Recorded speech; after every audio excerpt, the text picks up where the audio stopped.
Today we will do the orbit.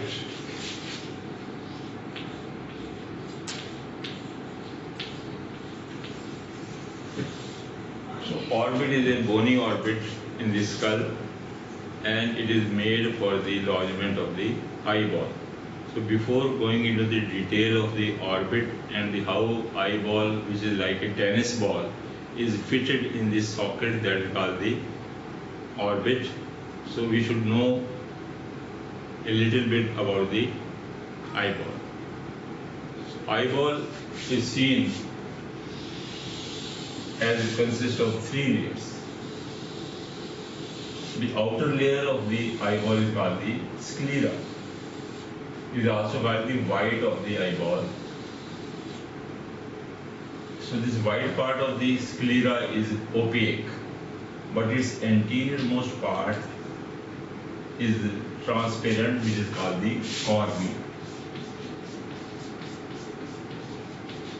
And the cornea is sensitive to the touch. They are called the corneal reflex. So that is the outermost. So it is a complete layer.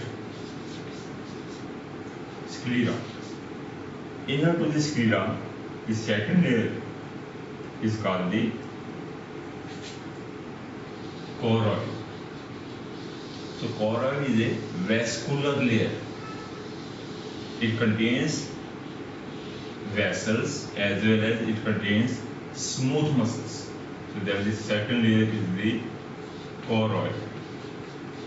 It is incomplete because anteriorly there is a gap between the choroid. This gap is called the pupil. And pupil is surrounded by the two types of the muscles. One is called the circular muscles, other is called the radial muscles. So this is the cornea, which is transparent if you see the eye as a whole. And in this there is a small pupil that is the part of the choroid. And through this transparent cornea we see the choroid, which consists of two types of the smooth muscles incorporated in it. One is the circular smooth muscles, other they are the radial, arranged in the radial manner. Now the circular muscles, when they contract, they bring about the constriction of the pupil. And the constriction of the pupil, the muscle is called the sphincter pupillae. And these circular muscles, they are supplied by the parasympathetic fibers. Remember, sphincter pupillae is parasympathetic, while the radial muscles, the contraction of the radial muscle bring about the dilatation of the pupil, and dilated pupillae muscle, they are supplied by the sympathetic. So that you have to remember, sympathetic, they supply the dilated pupillae, while the constricted pupillae muscles of the iris, they are supplied by the parasympathetic. So this part of the choroid is called the iris, which contains the radial and the circular smooth muscles. So along with these circular and smooth muscles, there are other muscles are also present. These muscles, they are called the ciliary muscles. And ciliary muscles are present in the choroid. They are present in the ciliary body. And as we know, the ciliary body, along with the ciliary muscles, they are attached with the suspensory ligaments, which contain the biconvex lens of the eye. So these suspensory ligaments, they are attached to the biconvex lens. They are attached to the ciliary body, which contains the ciliary smooth muscles. Along with this choroid contains, it is a vascular layer, so it contains vessels, that is the artery and the veins. Only one artery comes to supply the eye. And this artery is the branch of the internal carotid artery. And this artery is called ophthalmic artery. It is tortuous artery. It pierces the sclera around the optic nerve and it enters into the choroid and it reaches the ciliary muscles, it reaches the iris. So all the blood supply, arterial blood supply, comes from the ophthalmic artery, which is the branch of internal carotid supply. Similarly, because it is a vascular layer, so all the veins from the choroid and the sclera, they leave the sclera through two veins. One is called the superior ophthalmic vein and one is called the inferior ophthalmic vein. So that is the arterial supply and the venous drainage of the eyeball or the choroid interact. Now the innermost layer of the eyeball is the retina. So retina is also like the choroid, is also an incomplete layer. It's an incomplete layer, and retina is made up of neuronal tissue. So it is a neuronal layer. It is made up of neurons. Retina is made up of neurons, and two types of the neuron cell bodies are present, which are called the rod shape and the cone shape. So depending upon their shape, some are conical and some are rod shaped. That's why their name is called they are made up of rods and cones. So whole of this retina is made up of rods and cones, rods and cones, rods and cones, and all the axons of these rods and cones, which is the gray matter of the retina, all the axons starting from these rods and cones, they leave the eye as the second cranial nerve, that is called the optic nerve. So optic nerve is nothing but this is the collection of the axons of the retina, which is made up of rods and cones. So that is how it comes out of the retina. That is the optic nerve. Now the optic nerve doesn't leave the sclera, it pierces the sclera posteriorly, where the ophthalmic artery enters. As the ophthalmic artery enters, at the entrance, the ophthalmic artery gives a central artery of retina, which enters into the center of the optic nerve, and this artery supplies the retina. Similarly, from the same area, the vein, central vein of the retina also comes and it leaves the optic nerve. It runs into the center of the optic nerve along with the optic artery, and it leaves the optic nerve and it drains into the cavernous sinus. So central vein of the retina is the one of the tributary of the cavernous sinus. So this is the innermost, the incomplete layer, because anteriorly, why it is called incomplete? Because anteriorly it is deficient. Like iris is also having the pupil, so it is also deficient anteriorly, so it is like this. Now, the lens is biconvex, and posterior to the lens, this whole area is filled with the, it is called posterior chamber, and it is filled with the vitreous humor. And anterior chamber it is by the aqueous humor. So this is how our eyeball is made up of with this. Now the choroid also contains nerves also. These nerves, they are sensory, they are motor also to the muscles of the iris. As the cornea is very sensitive, so when we touch the cornea, these sensation of the pain of the cornea, so the nerves, they traverses through the cornea and then to the sclera, and they leave the sclera as the long ciliary nerve. So long ciliary nerves carry the sensation of pain, temperature, pressure and touch from the cornea, long ciliary nerve, and ultimately this nerve carries the sensation of the pain, temperature, pressure, touch from the cornea, goes to the ophthalmic division of the trigeminal nerve. The long ciliary nerve is the branch of the ophthalmic division.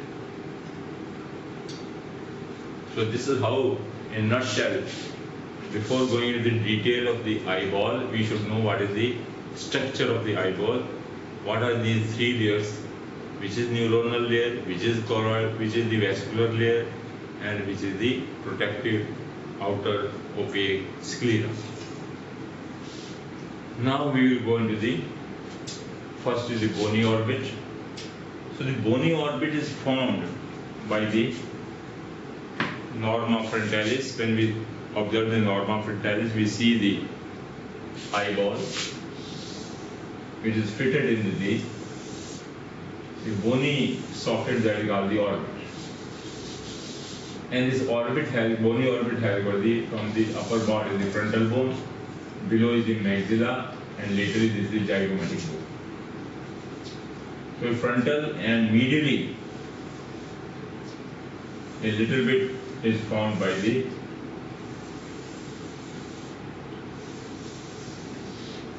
surrounding bones. They are nasal bone also. So this is the bony orbit, that is called the hollow of the orbit in which the tennis ball like eyeball is fitted. The bony orbit, the boundaries they are having the superior border, this is the medial border, this is the inferior border, and this is the lateral border. If we go into the superior border, just medially there is a notch is there. It is called the supraorbital notch. In few of the individual, the supraorbital notch is converted into the supraorbital foramen. If a bone is formed here, then it is converted in supraorbital foramen. Then just between the medial border and the superior border, there is a fibrous pulley-like structure that is called the trochlea. Trochlea lies at the superior medial angle of the bony orbit, called the trochlea. It is a fibrous pulley-like structure. Through this, the tendon of the superior oblique pass through this trochlea. This is the medial border, and medial border is adjoining the part of the maxilla bone. This is formed by the maxilla bone, which articulates with the nasal bone.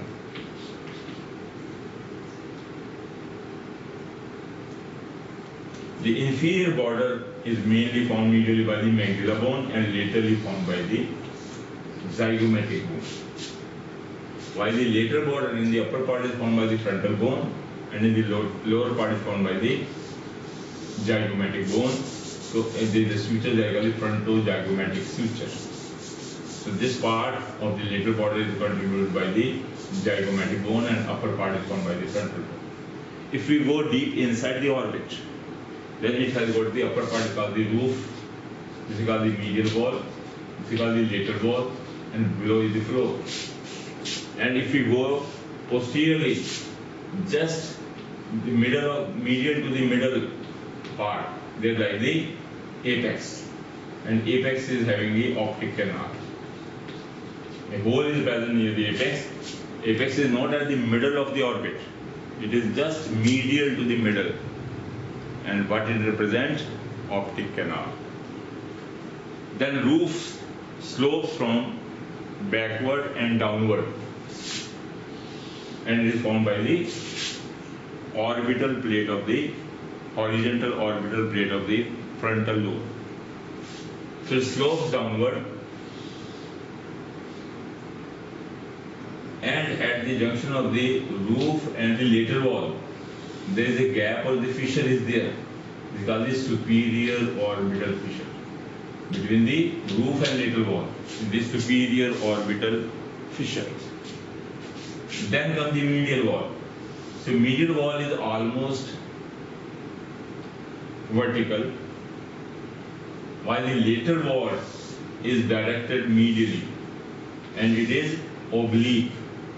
Medial wall is straight but lateral wall is oblique. And floor also slope from below upward. And at the junction of the floor and lateral wall, again there is a gap. And this gap is called inferior orbital fissure. Inferior orbital fissure. The combination of the joining point of the roof, medial wall, lateral wall and the floor is called the optic nerve. So that is how we see the outer and the interior of the bony orbit in which the tennis ball, the eyeball is fitted. So that is the bony orbit. Now we will go into the detail further. That is how it develops the part of this eyeball.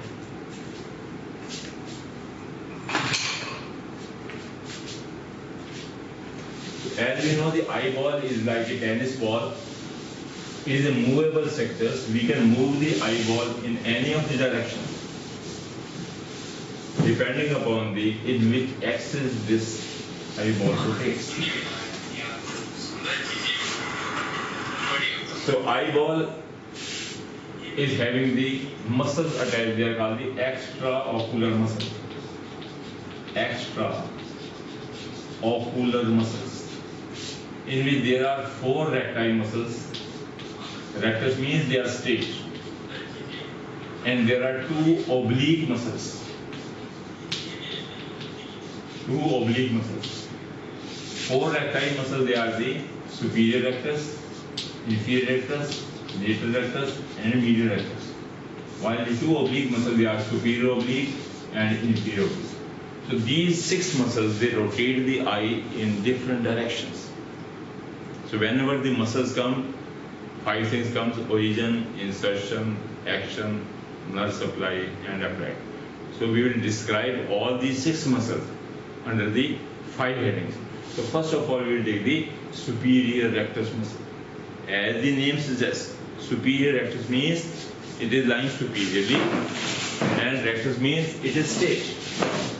If we make the eyeball in the lateral view and make the cornea, so the origin of this muscle is from the superior orbital fissure, there is the inferior orbital fissure and this is the optic nerve. So around the optic nerve,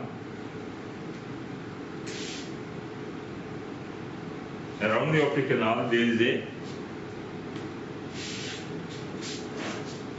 a tendinous ring is present. Musculo-tendinous ring is present, through which the muscles they take origin. Most of the muscles take origin. This tendinous ring is called the annulus of Zinn. Annulus of Zinn.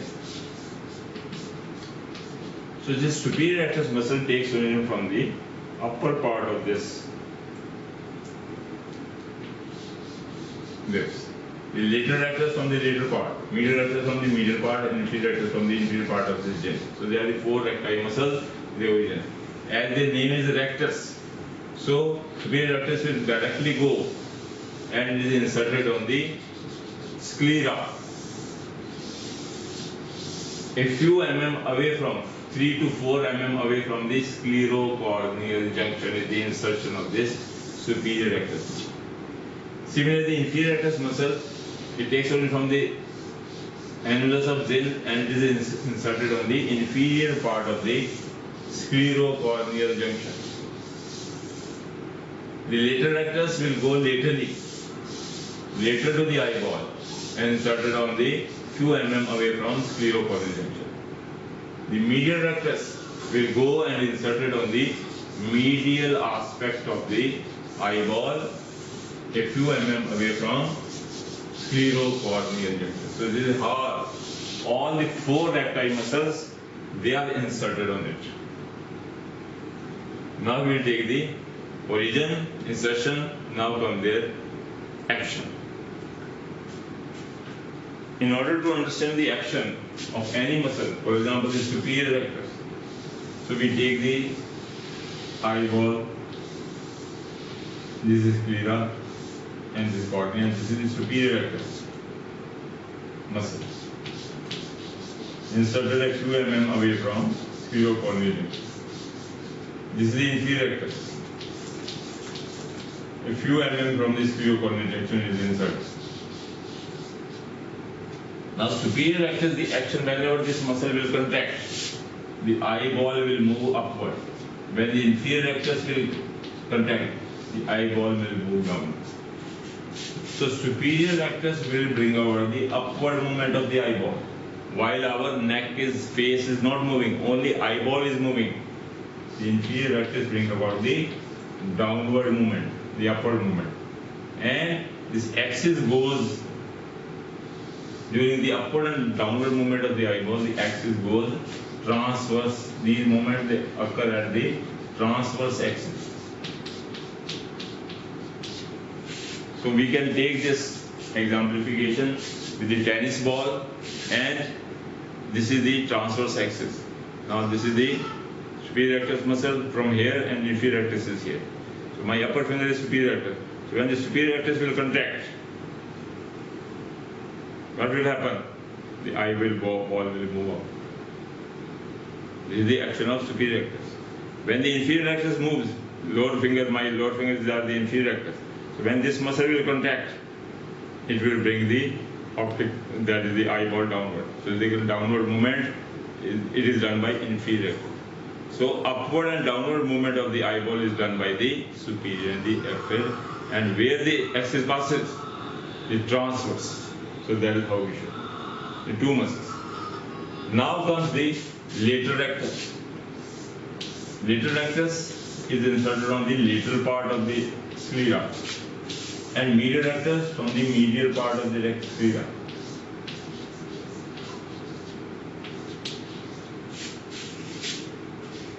So this is medial and lateral rectus. So when the lateral rectus will contract, the lateral rectus will bring about this. This is called the, now this eyeball is like this. So during the lateral movement of the eyeball, now the lateral rectus move like this, and medial rectus bring about the this. So lateral rectus do the outward movement of the eyeball, that is called the abduction, while the medial rectus will do the inward movement towards the nose. This is called the adduction. So adduction and abduction is done by the lateral rectus and medial rectus, and where the axis passes, now axis is vertical. So axis is vertical. In the vertical, what movements are production? Abduction and adduction. Lateral rectus, abduction.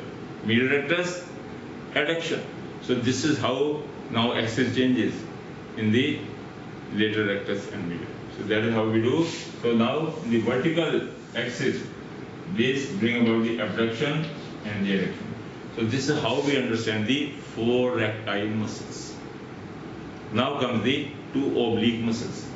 One is the superior oblique and the inferior oblique muscle. The superior oblique muscle, as the name suggests, it runs obliquely.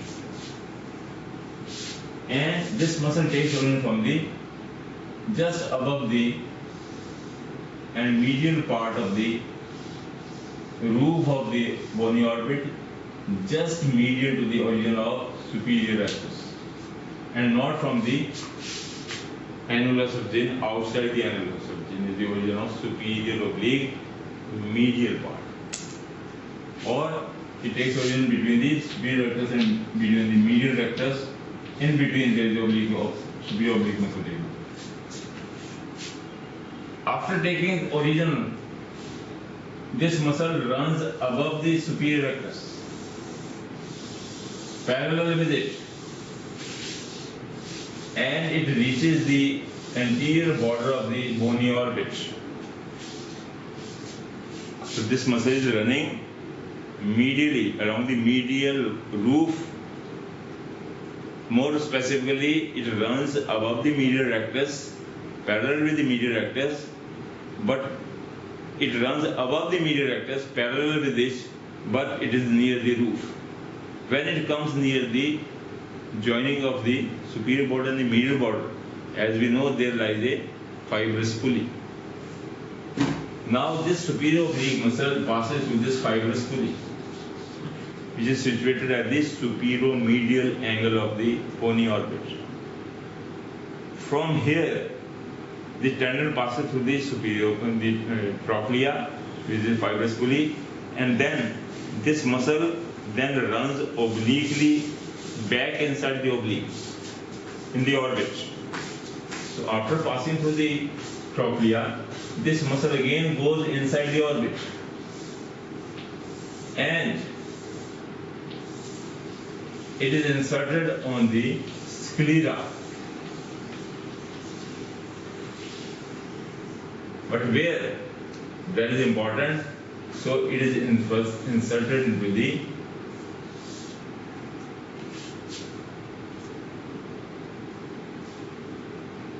posterior quadrant, posterior, lateral and upper quadrant, posterior, upper and lateral quadrant of the eyeball. So it runs straightway from here, then passes through the pulley, then runs obliquely, is tendon and inserted on the posterior part, but on the lateral upper part of the quadrant of the. So as it runs obliquely, so that's why it's called the superior oblique muscle. And regarding its action, so whenever this muscle will contract, so in this contraction, the muscle bring about the intorsion of the eyeball. There is an intorsion of the eyeball. Intorsion means, and here the axis of the during oblique muscle, the axis passes to the antero-posterior. Antero-posterior is the axis during the action of the superior oblique and inferior oblique. So this is how we do the superior oblique and inferior oblique. So the axis is antero-posterior. So it passes through and through the eyeball. So if this is the eyeball, like the tennis ball, so during the antero-posterior axis, so if this is the cornea, so the superior oblique is going posteriorly upper and outer quadrant, here it is inserted. When this muscle will contract, so with the contraction of this muscle, the eyeball will move like this towards the inside, and this is called the intorsion movement. So this is the intorsion. So here the axis is antero-posterior. Similarly, the inferior oblique muscles. Inferior oblique muscle takes origin from the, not from the angle of the, not from the apex. It is taking origin from the base of the bony orbit. So the inferior oblique muscle, it takes origin from the medial part of the base of the inferior border of the bony orbit, and this bone is the maxilla bone. From the maxilla, this inferior oblique muscle takes origin, and then this muscle runs obliquely inside the orbit, and it is inserted on the. So this muscle takes origin from the inferior margin, inferior oblique, and runs obliquely, and where is it inserted? On the posterior, inferior and lateral quadrant. Posterior, inferior and lateral quadrant is the insertion of inferior oblique. Goes like my finger downward. It passes below the inferior rectus muscle, and this muscle is inserted over the posterior, inferior and lateral quadrant. Posterior, inferior and lateral quadrant. Again, the movement of this inferior oblique muscle as it is going medially, laterally, below in the posterior part is inserted. So contraction of this muscle, when this muscle will contract, so this will bring about this movement in the anterior posterior axis, that is called extorsion. So extorsion means outward movement of the oscillatory movements along the anterior-posterior axis. So this movement is called the extorsion, and this is called the intorsion by the superior oblique, and extorsion is done by the inferior oblique muscle. So this is how we do the all 6 muscles. They take position, insertion, and their action. Now come their nerve supply. Regarding nerve supply, only one muscle which is passing through the trochlea, and the nerve which is resembling the word trochlea is the 4th cranial nerve. So 4th cranial nerve is the trochlear nerve. So this trochlear nerve passing through the superior orbital fissure and enters the ocular surface of the muscle and is supplied the body. So trochlea, superior oblique, trochlear nerve, superior oblique. Then comes the lateral rectus. Lateral rectus muscle, it also passes through the superior orbital fissure and it is inserted over the ocular surface of the lateral rectus muscle. As the lateral rectus muscle does the abduction. So for the abduction movement, abducent nerve is innervating the lateral rectus. So abduction and abducent is the 6th nerve is the nerve supply of lateral rectus. All other muscles, whether it is oblique or the recti, they are all supplied by the 3rd nerve, that is the oculomotor nerve. And oculomotor nerve, we know it has got 2 divisions.